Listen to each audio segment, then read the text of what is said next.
இன்றைய வேளாண் ஆலோசனை நேரத்தில் நாமக்கல், சேலம், தருமபுரி, கிருஷ்ணகிரி ஆகிய மாவட்ட விவசாயிகளுக்கான வேளாண் ஆலோசனை.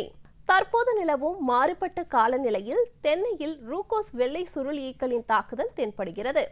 எனவே இதனை கட்டுப்படுத்த முதலில் அதிக திறன் கொண்ட தெளிப்பான் மூலம் தண்ணீரை பீச்சி அடிக்க வேண்டும். பிறகு எதிர் உயிர் பூச்சிக்கொல்லி மருந்துகளான வெர்டிசெலியம் லிகானி மற்றும் பெவேரியா பேசியானா ஆகியவற்றை 1 லிட்டர் தண்ணீருக்கு தலா 5 கிராம் என்ற அளவில் கலந்து பூச்சிகளின் மீது படும்படி தெளிக்க வேண்டும். மேலும் கிரைசோபா எனும் முட்டை ஒட்டுண்ணியை 1 ஏக்கருக்கு 1000 முட்டைகள் என்ற எண்ணிக்கையில் தென்னங்கீற்றுகளின் அடிப்பகுதியில் கட்ட வேண்டும்.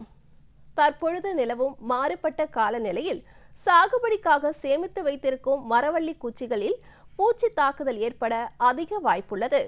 எனவே மரவள்ளி விவசாயிகள் முன்னெச்சரிக்கை நடவடிக்கையாக வெர்டிசெலியம் லிகானி என்ற எதிர் உயிர் பூச்சிக்கொல்லி மருந்தினை 1 லிட்டர் தண்ணீருக்கு 5 கிராம் என்ற அளவில் கலந்து தெளிப்பதால் பூச்சி தாக்குதலை கட்டுப்படுத்தலாம்.